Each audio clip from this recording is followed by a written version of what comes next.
8:30 de la mañana de hoy hemos recibido una llamada de alerta para desplazarnos aquí a la localidad de Cuzcurrita por la aparición del cuerpo sin vida de un varón de 78 años. Entré a casa, vi todos charcos llenos de sangre, todos cajones revueltos.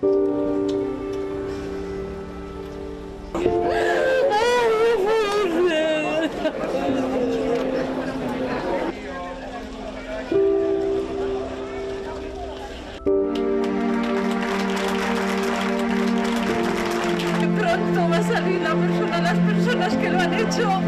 Os quiero a todos, de verdad. Os quiero.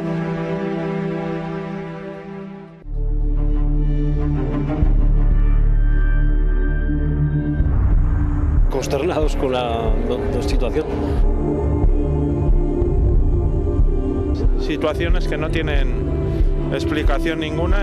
3 meses después, poco a poco se van esclareciendo los hechos y por el momento hay 2 personas detenidas, 2 hombres de 38 años y 53 años respectivamente, con un amplio historial delictivo. Para mí ha sido una buena noticia porque vemos que se está haciendo justicia. Siempre creí en la justicia y en la Guardia Civil que llevaba el caso y me siento ilusionada y con mucha esperanza. Ambos emplearon una violencia desmesurada para acabar con la vida de esta persona y obtener un mísero botín de escasos cientos de euros.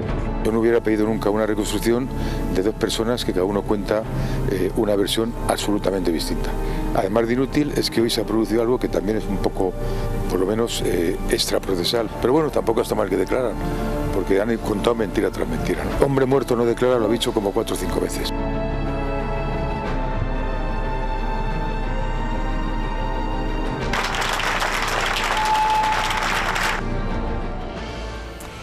¿Qué tal? Muy buenas noches. Son muchas las incógnitas que quedan por desvelar de este caso que conmocionó a la localidad riojana hace casi ya un año. Hoy en el programa tendremos al abogado de la familia. Hablaremos con Marcos García Montes después de conocer que por fin, este fin de semana, la familia va a poder despedir a Guillermo Castillo. Lo harán este sábado a las 6 de la tarde en Cuzcurita. Pero antes les avanzo algunos de los temas que trataremos esta noche aquí en Punto de Encuentro, en nuestra tertulia. Les hablaremos de los autónomos. El mes de marzo ha sido testigo de un notable aumento en el número de autónomos en España. Se ha producido un incremento de unos 15.434 nuevos inscritos en el régimen especial de trabajadores autónomos, en el RETA, llegando a una cifra récord, 3.350.000 autónomos. El incremento es el más alto de este mes de marzo desde el año 2018. Esto representa un promedio de unos 500 autónomos más cada día, marcando así una tendencia positiva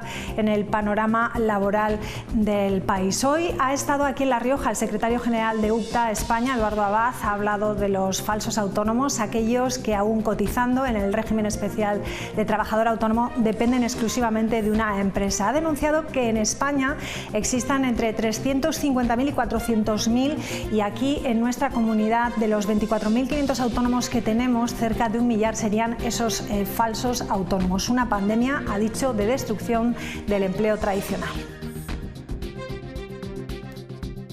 Social muy similar al que tienen los trabajadores y sin embargo lo que tenemos es a día de hoy empresas que lo que están haciendo es pervertir de forma visceral el mercado de trabajo tradicional y es algo contra lo que todos debemos de luchar. Y un ejemplo de esta pandemia de destrucción del empleo tradicional es que en esta comunidad autónoma se han perdido en los últimos 3 años, aquí lo estamos viendo, unos 851 negocios. De ellos casi la mitad son comercios, en total 339. En La Rioja podríamos decir, por lo tanto, que cada 3 días se cierra un comercio y ahí es nada, un dato muy negativo a pesar de que el gobierno regional trata de incentivar al autónomo con las últimas ayudas. No queremos políticas que simplemente sean instantáneas, que queden bien bajo el eslogan, sino queremos políticas a largo plazo.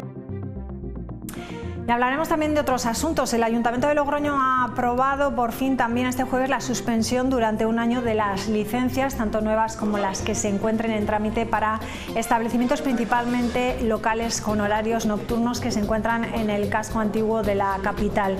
Se ha aprobado por unanimidad no dar más licencias de terrazas ni de nuevos establecimientos de ocio nocturno. El Ayuntamiento asegura que hay más de 300 denuncias que van a concretarse en sanciones económicas y que la principal fuente de molestia para los vecinos es el ruido exterior y también los comportamientos incívicos. Para garantizar la protección del entorno urbano y del medio ambiente de esta zona, evitando la degradación del centro histórico logroñés, donde más se encuentra el patrimonio histórico más importante de la ciudad, se pretende de forma inmediata impulsar una modificación del Plan General Municipal para establecer una ordenación y clasificación adecuada a este tipo de actividades, fomentando un equilibrio adecuado y justo que garantice una protección del entorno urbano del casco antiguo, facilitando así la vida cotidiana de los vecinos, su derecho al descanso nocturno y la ausencia de molestias y ruidos. Y en el caso de Logroño también tenemos la ordenanza de terrazas, la ordenanza de ruidos y la ordenanza de convivencia, que también serán objeto de revisión y modificación. Luego hablaremos de ello y también plantearemos esto. Pedro Sánchez quiere liderar en la Unión Europea el reconocimiento del Estado de Palestina, aunque deteriore su relación con Estados Unidos. Hoy ha iniciado una nueva gira que va a comenzar por Europa. Mañana va a visitar Polonia. Se trasladará también a Noruega e Irlanda para seguir sumando aliados a su propósito de impulsar el reconocimiento de Palestina como Estado antes de este próximo verano. Nuestro objetivo es claro, es impulsar el reconocimiento de Palestina como Estado, además en un momento clave en el que el conflicto entra en una fase decisiva y en el que el asunto está siendo abordado, como todos ustedes saben, por Naciones Unidas. Enseguida vamos a hablar de todo ello en la tertulia. Hacemos una pequeña pausa para la publicidad y regresamos con toda la información con el abogado de la familia de Guillermo Castillo, con el hostelero asesinado el año pasado en Cuzcurrita. Hablamos en unos instantes, ahí lo estamos viendo con Marcos García Montes. Hasta ahora.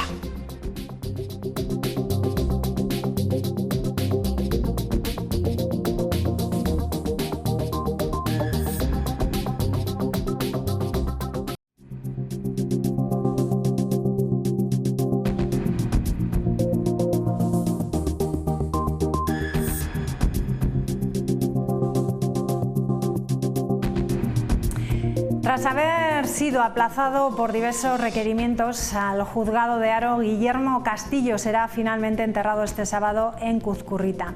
El juzgado número 1 de la capital jarrera ha denegado la petición de ampliar la autopsia. Finalmente, los actos fúnebres tendrán lugar este sábado día 13 en la parroquia de San Miguel Arcángel de Cuzcurrita a partir de las 6 de la tarde. Vamos a recordar un poco los hechos de cómo sucedieron. El conocido hostelero Guillermo Castillo tenía 78 años y fue asesinado en su casa de Cuzcurrita el pasado 2 de mayo de 2023. El cuerpo fue hallado por la Guardia Civil en la despensa de la vivienda. Allí se encontraron a Guillermo encerrado y con signos de extrema violencia. Se cree que el robo económico fue el móvil que llevó a sus atacantes a cometer este atroz asesinato.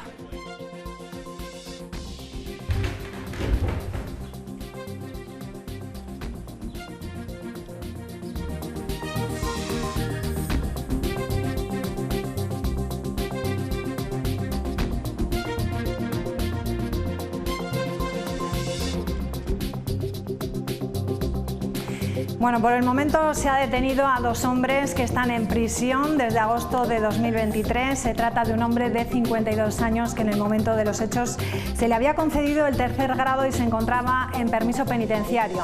El otro acusado, también en prisión, tiene 38 años, ahí lo estamos viendo, y cuando ocurrieron los hechos se encontraba bajo el control de una pulsera de control telemático.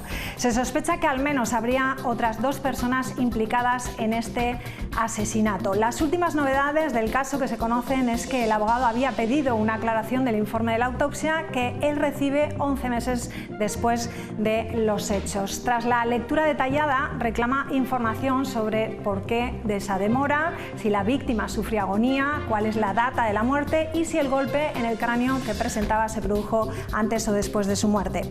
Esta petición hizo que se retrasase el funeral de la víctima previsto para el pasado sábado. La negativa del juzgado de Haro a aportar esta información ha derivado en que por fin este fin de semana puedan despedirse de Guillermo Castillo en unos actos fúnebres, funeral y entierro que se van a celebrar el sábado a las 6 de la tarde, como decimos, en la parroquia de la localidad. En ese caso se juzgará en la audiencia, el caso se juzgará en la Audiencia Provincial de Logroño, donde se van a juzgar los hechos que acabaron con la vida de Guillermo Castillo en un juicio con tribunal de jurado popular. Vamos a hablar con el abogado, le damos la bienvenida, Marcos García Montes, abogado de la familia. ¿Qué tal? Muy buenas noches. Buenas noches y muchísimo gusto en hablar con ustedes como siempre. Bueno, díganos, ¿a qué se cree que se debe esa demora en ese informe que usted dice que le llega 11 meses después? Bueno, este informe llega 11 meses después porque nos hemos quejado a la jueza, que por supuesto tiene mis respetos como persona, como profesional, como la fiscal, pero claro, nosotros no somos tontos. Después de ver que la autopsia no se había remitido hace 2 meses, o sea, llevamos 9 meses de demora, le pedimos a la jueza que instara a los médicos forenses para que lo hicieran de una vez. Al final lo han hecho a petición nuestra. Y cuando lo hacen, tiene una serie de carencias que únicamente perjudica a la acusación particular, que somos nosotros. Hemos recurrido a todo esto, pero de todas formas, como se nos ha compelido a que o le enterramos nosotros o le enterraba el juzgado, cosa que es bastante discutible, desde luego, en mi opinión, es forzar a la familia, pues hemos tenido que aceptar. Por cierto, no puedo ir este sábado porque he tenido una lesión me ha atropellado un coche y tengo la mano y una costilla fracturadas, pero sigo yendo a juicios. Y entonces lo que está muy claro es que aquí hay una serie de carencias, porque como decía Agatha Christie, no hay crimen sin móvil, ocasión y beneficio. Creer que es un robo es un insulto a la inteligencia. Aquí hay algo detrás, hay unas personas en las que fueron uno de estos 2 elementos a cambiarse de ropa, la ropa desapareció, y hay personas que al menos serían encubridores. Pero es que dentro de estas personas que admiten que se lave la ropa, que se quite la ropa con sangre, además de encubrimiento, en mi opinión, hay una cooperación necesaria. No podemos quedarnos satisfechos con un crimen en que 2 drogodependientes o 2 personas con problemas de droga, que estaban muy lúcidos ese día, por cierto, para matar a una persona en la forma vil. Yo llevo en esto 53 años y jamás he visto una cara tan deformada y tan salvajemente destrozada, el ensayamiento. Y queríamos que se nos dijera por los médicos forenses su agonía, el ensayamiento, etcétera. Y se nos está prohibiendo, pero nosotros seguiremos a por todas porque estamos, en mi opinión, dentro de la razón. ¿Qué supondría saber si Guillermo sufrió agonía? ¿Qué piden ustedes? Pues mire usted, nosotros hemos pedido una serie de consideraciones que no se establecen en el mecanismo de autopsia, que da lugar o para que nuestros peritos estén de acuerdo con esta última terminación de la autopsia, que está, en mi opinión, totalmente coartada, cortocircuitada y que faltan muchos puntos de pericia, y en este caso, para llevar al asesinato, con 2 circunstancias agravantes, muy agravantes, llevarnos a una pena muy fuerte y ya veremos dónde estamos, ¿no? Porque como dijo un magistrado del Supremo de mí hace 30 años, mi problema, y lo decía con ánimo cariñoso, era que soy abogado romántico y que me involucro en los casos. Para mí eso es un honor, porque conocer a Yolanda y a la familia para mí ha sido una tragedia, pero un gusto ahora mismo porque son personas bondadosas, cariñosas y con las que estoy unido. Y que sepan que este próximo sábado, aunque no esté físicamente, estoy inspector con ellos. Y que desde el cielo Guillermo estará satisfecho con lo que estamos haciendo. Hay contradicciones, usted lo ha dicho en ese informe, sobre la posible hora también de la muerte. ¿Qué datos aporta saber la data exacta? Sí, porque la data exacta de la muerte quiere decir si las lesiones que supuestamente fueron las que produjeron la muerte fueron antes de la muerte, durante la muerte o post-mortem. Y todo esto no está centrado en el protocolo de autopsia, que repito, se ha tardado 1 año y se ha hecho a petición nuestra, porque el juzgado quería tirar para adelante con el tema. Hay unos recursos pendientes, ya veremos cómo terminan, pero se nos ha obligado a enterrarle y lo hacemos con mucho gusto porque sería una indignidad y un ataque a la dignidad de la familia que el juzgado, ni más ni menos, que procediera a la inhumación del cadáver. Otra también de las aclaraciones que solicitaba era saber cuándo se produjo ese traumatismo cráneoencefálico. ¿Por qué cree que no es relevante para el juzgado estas aclaraciones o cómo cree usted que ha actuado el juzgado número 1 de Haro? El problema que tenemos en todo ello es que, como en mi opinión la autopsia tiene muchas carencias, cuando una persona tiene hematomas y sangra, evidentemente tiene hemorragia, es porque está viva, lo que no quiere decir que esté consciente, que es bien distinto. Entonces nosotros estamos estableciendo en que hay un mecanismo de ensañamiento en vida, pero con conciencia, una agonía durísima y que posiblemente después de esta agonía pierde la conciencia y le siguen golpeando, con lo cual sigue existiendo las hemorragias correspondientes. Hablemos de los presuntos autores del asesinato de Guillermo. Los únicos detenidos por estos hechos están ahora mismo en la cárcel, confesaron los hechos, pero no se ponen de acuerdo en la autoría, quién dio ese golpe final. ¿Podría ser una estrategia de la defensa? Desde luego, y una estrategia lícita, lo que no quiere decir es que prospere. Usted recordará como yo, digamos, la acusación de la niña Mariluz, de Juan José Cortés, ese hombre de etnia gitana que con el cuello adelante y con la cabeza digna no mató a nadie, sino que pidió justicia, ¿no? Es un caso muy parecido, porque lo que nosotros estamos viendo es que hay dos personas que supuestamente han matado a este hombre, ¿no?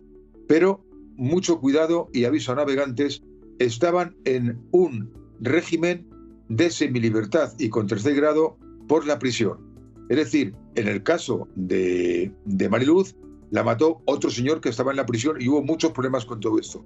Y vamos a pedir en nuestro escrito de acusación que estamos terminando la responsabilidad civil subsidiaria de la Secretaría General de Seguridad Penitenciarias, porque estas dos personas que tenían control telemático con pulsera y un tercer grado eran personas peligrosísimas. ¿Y cómo estaban en la calle? Pues pregúntenselo ustedes a esas personas. Lo único que sabemos es que estaban en la calle para matar y que mataron. Así de claro. Ha dicho usted además antes que el móvil del asesinato le parece que es reírse de la familia, ¿no? En principio se dio como que puede ser la causa principal. ¿Qué le parece la actuación de la Guardia Civil?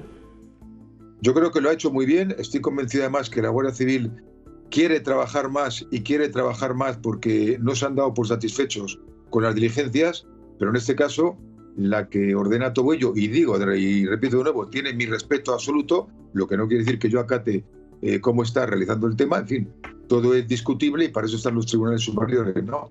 Pero en este caso creo que lo ha hecho muy bien, con nosotros se han portado francamente bien y estamos seguros, por confianzas que hemos tenido, que no están satisfechos con terminar la investigación con dos personas. Hay que investigar más y en mi opinión, ¿qué hay? Yo creo que hay un tema de venganza por un tema de relaciones extrañas. Nada de tema económico. ¿A qué se refiere con relaciones extrañas? Pues hombre, había una relación extraña que habría que clarificar entre estas dos personas con Guillermo. Yo creo que le estaban engañando y al final intentaron coaccionarle, chantajearle y la muerte se produce supuestamente bajo la presunción de inocencia como consecuencia de motivos muy distintos al tema del robo. ¿Y qué opina de los que creen que alguien cercano a Yolanda podría estar bajo sospecha? Mire usted, la Guardia Civil al principio, ni más ni menos que estuvo investigando y persiguiendo y siguiendo y confirmando si había sospecha o no contra un amigo íntimo de la familia que estuvo trabajando, un chico Fernando, que es una gran persona y que está trabajando con nosotros a tope y que inclusive nos ha dado muchas pistas para que en el futuro esto funcione, ¿no? Y yo no entiendo por qué una persona, porque tenga antecedentes y sea amigo de la familia y haya trabajado, es la persona sospechosa. Eso es un insulto a la inteligencia. Yo creo que luego la Guardia Civil, esa hipótesis primera, que es normal también que la tengan, la fueron descartando y después esta persona colaboró con la Guardia Civil, hemos colaborado con Yolanda y nosotros, y creo que la Guardia Civil, si amplía esta investigación, de verdad llegará al fondo del asunto. Por nosotros queremos justicia, no venganza, pero queremos justicia. Lo que no queremos es terminar con un carpetazo a un asunto que en nuestra opinión está inconcluso. ¿Otras posibles personas implicadas? ¿Estaríamos hablando de gente del pueblo o gente de La Rioja, fuera de La Rioja? Yo creo que en este asunto están presuntamente implicados las personas a cuyo domicilio fueron estos chicos. Hay una cosa que en la denominada reconstrucción de hechos, que no sé por qué motivo se convirtió en una declaración, allí todo el mundo hablaba de los dos que fueron a la dirigencia, cuando realmente lo que tenían que decir es esto y punto y aparte, pero resulta que lo que quedó muy claro es que el perro que tenía Guillermo, que en paz descanse, estuvo ladrando permanentemente toda la noche y salió del domicilio. Y resulta que una persona que es un morador del inmueble inmediatamente medianero con el domicilio de Guillermo, solamente escuchó derrapar un vehículo. Hombre, ¿y los ladrillos usted no los escuchaba? Hombre, es un insulto a la inteligencia, señor. Usted nos está engañando. Y lo siento mucho, pero usted nos está engañando. ¿Cómo está Yolanda en estos momentos? Pues Yolanda, nos tenemos un cariño profundo a ella y a su hermano y a toda la familia, porque estamos luchando por algo que ella sabe que la investigación no puede terminar con todo ello, ¿no? Está muy dolida, está sufriendo mucho con todo ello y ahora tiene otra victimización más, que es la entrega del cuerpo sin que a lo mejor hubiéramos tenido nosotros que hacer algún tipo de diligencia. Diferente es que el cuerpo estuviera conservado bajo frío para que otros peritos hicieran una segunda autopsia, que es lo que tenemos que ver si los médicos forenses nos determinan directamente cómo se ha hecho o tenemos que acudir a ellos. Y ahora mismo a lo que tenemos que hacer es proceder a la inhumación del cuerpo, pendiente de que a lo mejor tenga que exhumarse en su día si conseguimos que los recursos se ganen y que nuestros peritos directamente vean y hagan un informe crítico desde los médicos forenses, a los que van nuestros respetos por siempre por ellos. Pero las cosas hay que hacerlas bien. O sea, que ustedes van a pedir otro informe forense. Nosotros estamos pendientes de que la Audiencia Provincial estime que nuestro recurso tiene viabilidad y tiene seriedad, en el sentido de que los forenses amplíen el informe, y si amplían el informe a la vista de si nos satisface desde el punto de vista de la ciencia médico-legal, pues estaremos ya de cara a juicio con todo bien. Que no nos satisface porque es inconcluso, pediremos una segunda autopsia, evidentemente. ¿Le ha comentado Yolanda que tenga intención de abrir el negocio otra vez, de nuevo? No, porque con ella lo que comentamos son los temas jurídicos del asunto, del procedimiento. Le informamos de todo lo que está ocurriendo y de verdad no es normal encontrar una mujer con esta serenidad y con esta lucha por su padre como Dios manda. Hoy no creo que revele ningún secreto y seguramente que ella me lo autoriza. Me ha mandado diferentes efectos que han introducido dentro del ataúd. Me parece que es una mujer, además de buena persona, una excelente hija. Usted es un hombre muy ocupado, lo sabemos porque sus casos son muy mediáticos. ¿Por qué escogió este caso? ¿Cómo llegó? Pues mire usted, los casos mediáticos son los que llevo y los que nadie sabe de muchas personas anónimas a las que le hemos solucionado problemas, ¿no? Pues mire usted, después de ganar Guantánamo en el Tribunal Supremo, que el talibán español saliera absuelto en ese campo de concentración, en una prisión, la salvajada, conseguir que se presentara una querella contra el presidente Bush y todo el equipo por violación de derechos humanos, ganar el caso Rumasa, etcétera, etcétera, pues me siento muy satisfecho de luchar por una persona buena, por otra persona buena, que es a la que han asesinado, y sobre todo por conseguir la verdad. Únicamente, si nosotros hubiéramos visto que la actuación y la instrucción hubieran sido correcta desde el punto de vista jurídico, médico, legal, hubiéramos ido hacia adelante. Pero queremos acusar con todas las garantías porque en otro caso estamos favoreciendo las tesis de la defensa. Y ahí no voy a entrar.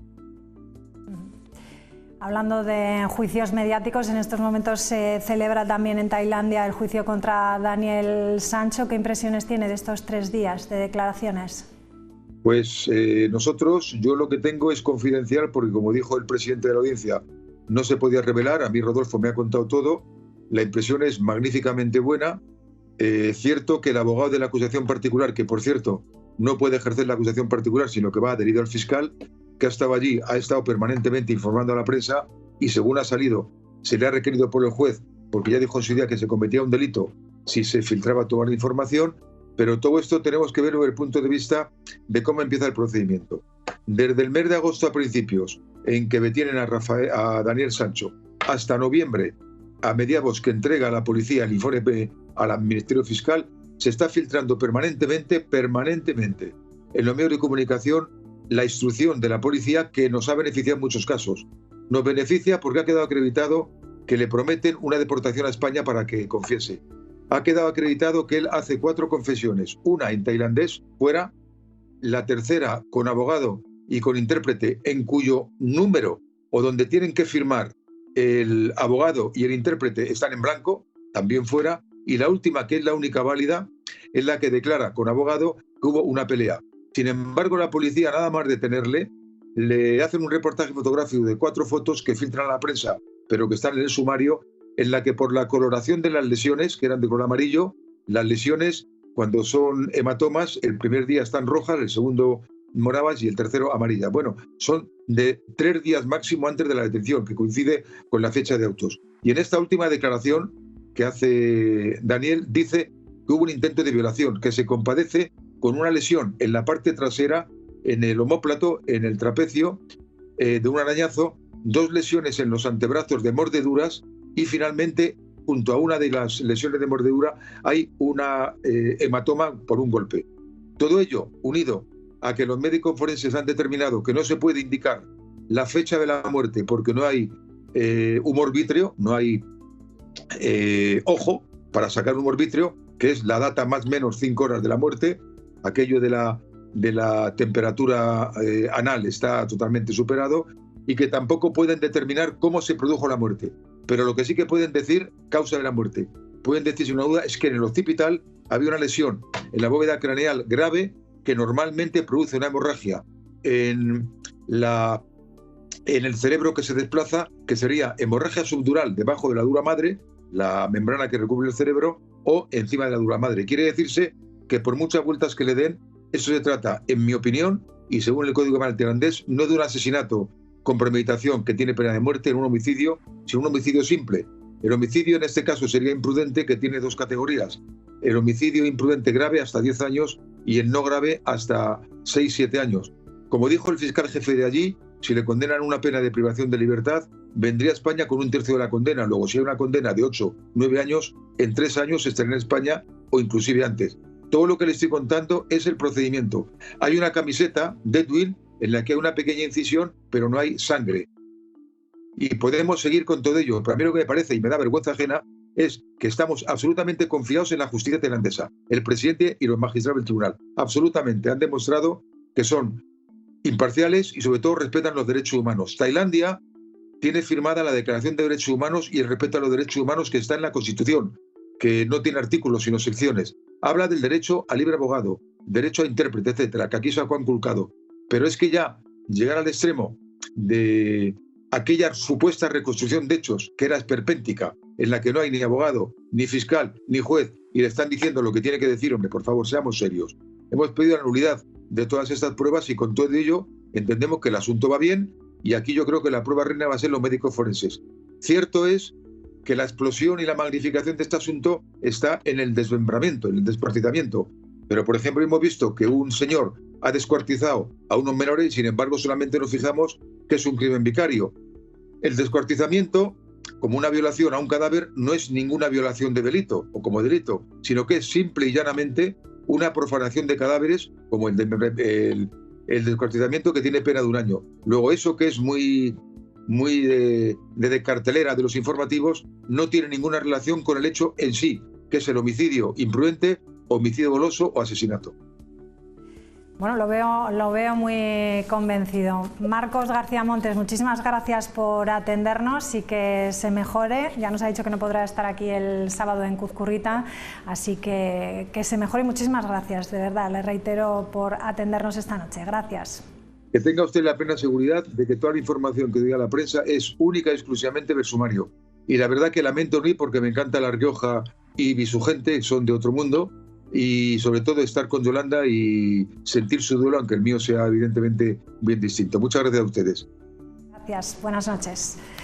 Bueno, hacemos una pequeña pausa y enseguida regresamos con la tertulia. Hablaremos de esa moratoria en la capital riojana para no instalar nuevas terrazas ni locales de ocio nocturno, y hablaremos también de los autónomos, datos que hemos conocido de falsos autónomos, entre otras cosas. Hasta ahora.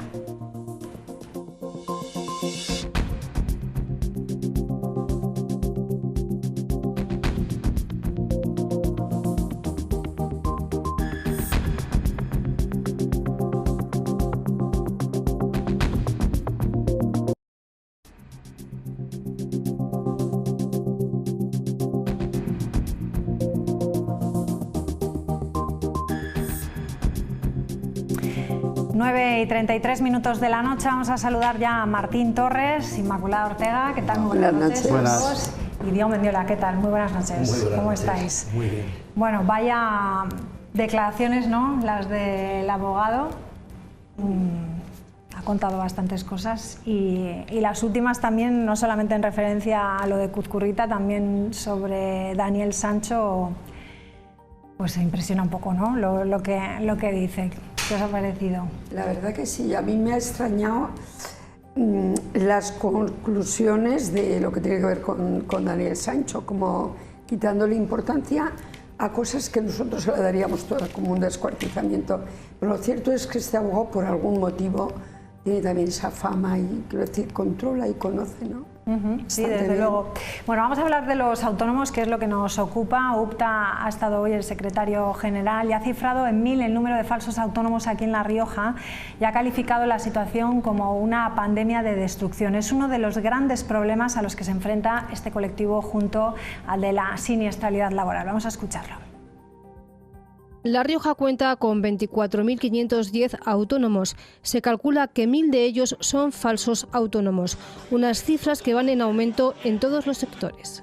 Hemos alcanzado un nivel de protección social muy similar al que tienen los trabajadores y sin embargo lo que tenemos es a día de hoy empresas que lo que están haciendo es pervertir de forma visceral el mercado de trabajo tradicional y es algo contra lo que todos debemos de luchar.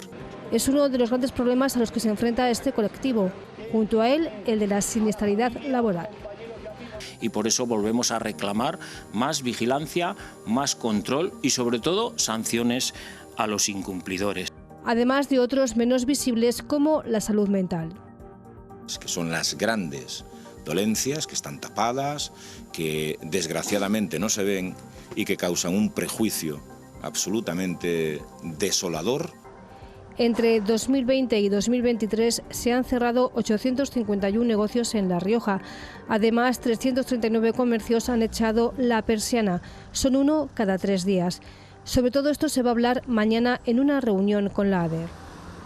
Para proponerle medidas que choquen de verdad y que tengan una efectividad cierta para que nuestro comercio, el comercio de barrio, sea un comercio competitivo. Valoran el plan de ayudas a los autónomos del Gobierno, pero no queremos políticas que simplemente sean instantáneas, que queden bien bajo el eslogan, sino queremos políticas a largo plazo.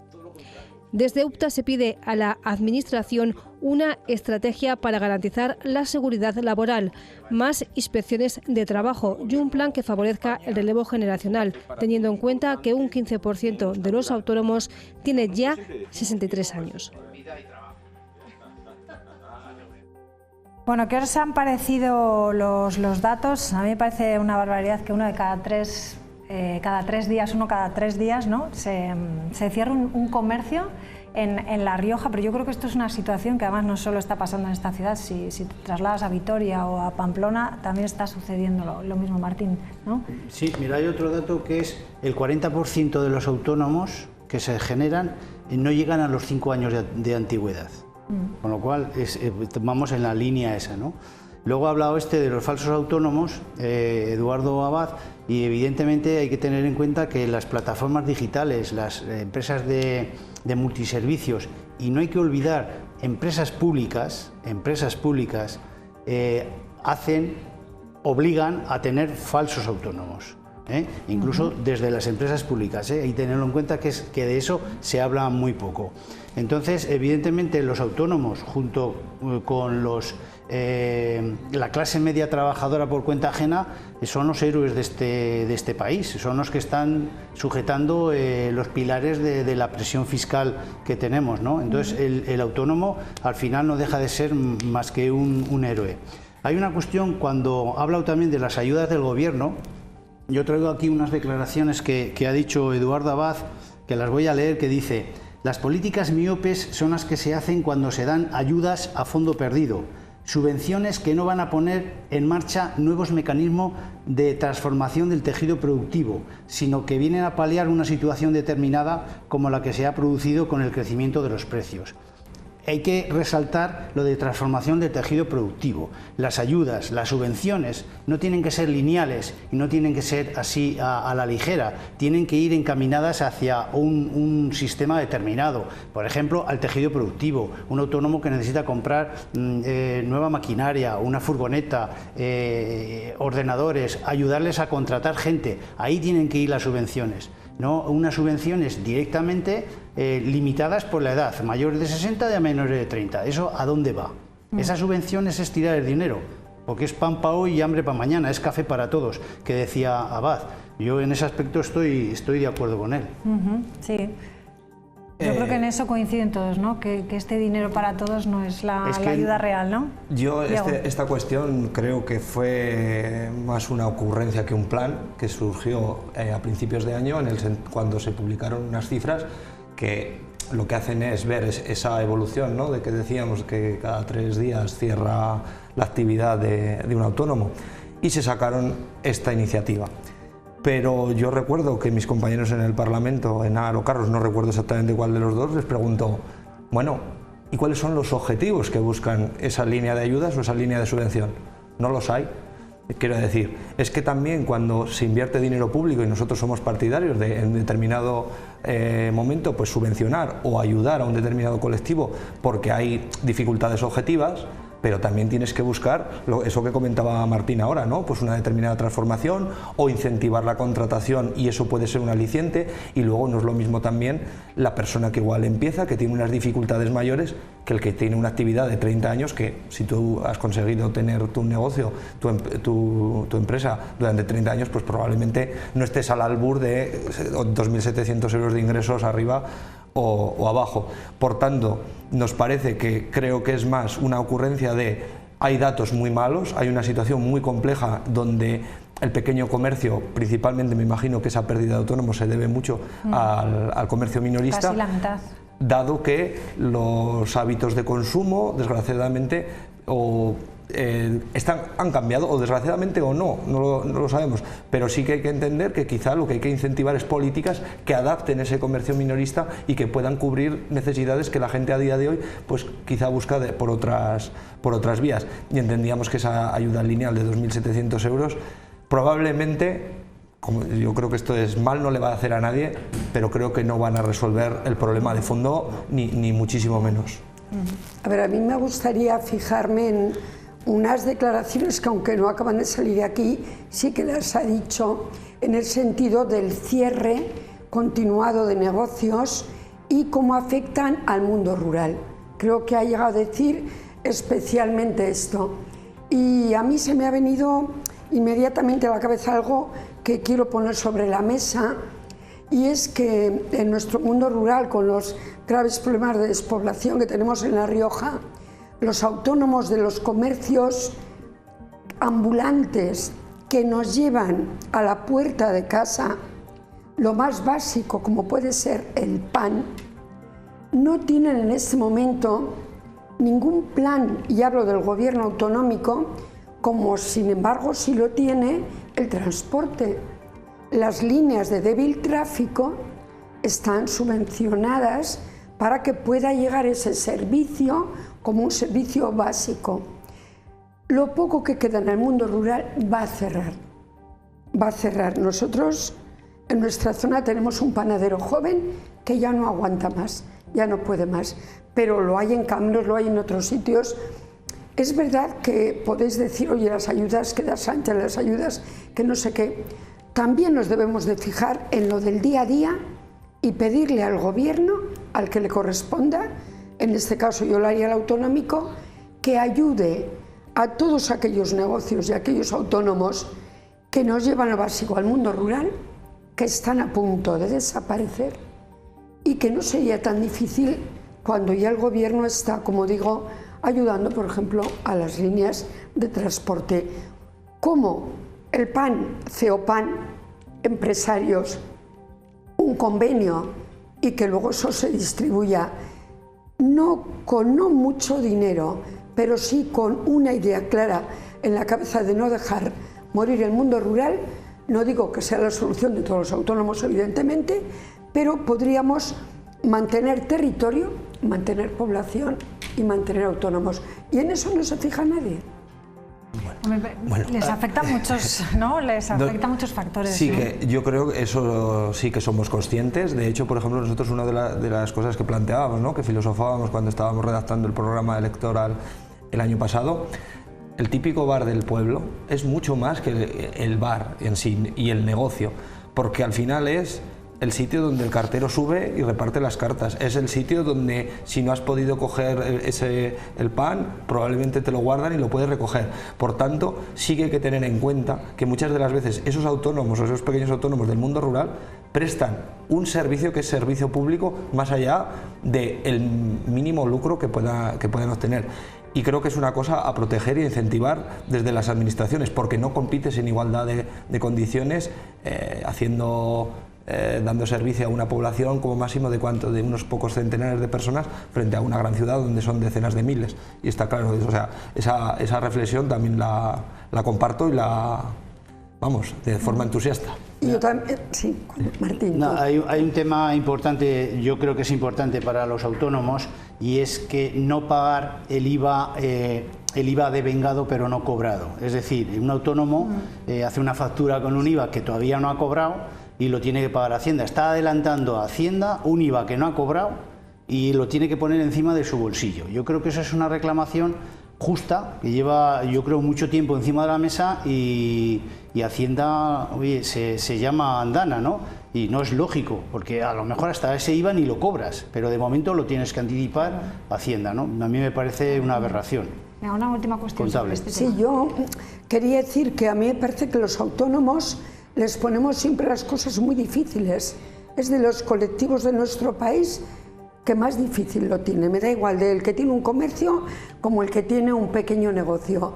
Y hablamos mucho de los autónomos, pero yo creo que en el fondo no queremos admitir que también hablamos de un modelo de sociedad diferente en el que no podemos, yo qué sé, yo quiero comprar mañana una silla y tengo mi comercio pequeño, mediano, o tengo Amazon y no sé qué más. Entonces, hay que pensar como sociedad en qué modelo queremos estar, porque estos autónomos, sobre todo los de comercio, sufren enormemente, por un lado, hacia donde decimos que va la sociedad va también hacia donde todos queremos y concienciemos a nuestros conciudadanos que queramos ir, y ahí tenemos una responsabilidad. Y muchas veces decimos, no, tiene la culpa no sé qué administración, no. La tenemos los que conscientemente la tienen. Yo no lo hago, compran de esas maneras, hacen más ricos a los ricos y nuestro tejido empresarial pequeño se nos va muriendo. Hay que pensarlo. El autónomo pequeño tiene que ir a la especialización. Sí. Tiene que ir a la especialización, no puede generalizar, porque para eso están las grandes almacenes y se lo comen. Tienes tú un comercio pequeño que va a la especialización, tiene futuro. No todos. Bueno, no, pues, porque será la cuestión gente de llevarlo bien. Sigue, no, y lo llevan bien. Yo soy hija de tendera y por lo tanto lo tengo así muy metido, y te aseguro que cuando vas a la tienda es que son amables, es que te aprecian, es que te enseñan, te lo envuelven. Pues no, señor, a Amazon hasta comprar los calcetines. No nos quejemos luego, pensemos que en nuestras manos está el modelo social. Y la cantidad de cartón de Amazon, compras cualquier cosita y te llega con el plástico, el cartón y todo. Bueno, vamos a hablar de Palestina. Pedro Sánchez quiere liderar en la Unión Europea el reconocimiento del Estado palestino, aunque deteriore su relación con Estados Unidos. Hoy ha iniciado una nueva gira europea por Polonia, mañana se va a trasladar a Noruega e Irlanda para seguir sumando aliados a su propósito de impulsar el reconocimiento de Palestina como Estado antes de este próximo verano. Nuestro objetivo es claro, es impulsar el reconocimiento de Palestina como Estado, además en un momento clave en el que el conflicto entra en una fase decisiva y en el que el asunto está siendo abordado, como todos ustedes saben, por Naciones Unidas. Bueno, pues yo para empezar planteo varias preguntas. ¿Por qué ha elegido Sánchez a Noruega, Irlanda, Eslovenia y Bélgica como aliados para reconocer Palestina? ¿Y por qué ahora por qué ha llegado el momento a lo mejor?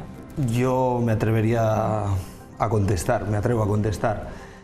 Los países a excepción de Noruega, que no pertenece a la Unión Europea, el resto de países que has citado son los que han tenido una posición, yo voy a decir, menos mala dentro del conjunto de la Unión Europea desde cuando se produce el ataque masivo e indiscriminado a la población civil en Gaza.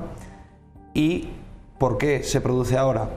Porque desgraciadamente han tenido que morir 35.000 o 40.000 personas, no sé exactamente por cuánta es la cifra exacta, pero hay un cambio a partir del cual bombardean a unos vehículos con cooperantes de una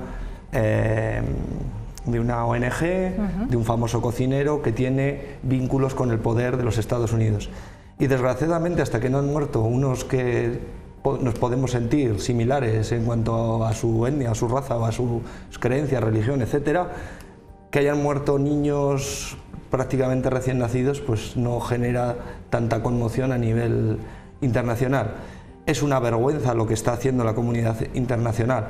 Es una vergüenza el hecho de lo que ha ocurrido históricamente, el Estado de Israel incumpliendo todas las resoluciones de la ONU, y hay países a los que se les condena, hay países donde se ha intervenido y Israel tiene auténtica patente de corso y está quedando claro. Y luego, ¿cuál es el cambio también fundamental? Este fin de semana creo que Israel anunciaba que iniciaba el repliegue de tropas. ¿Por qué?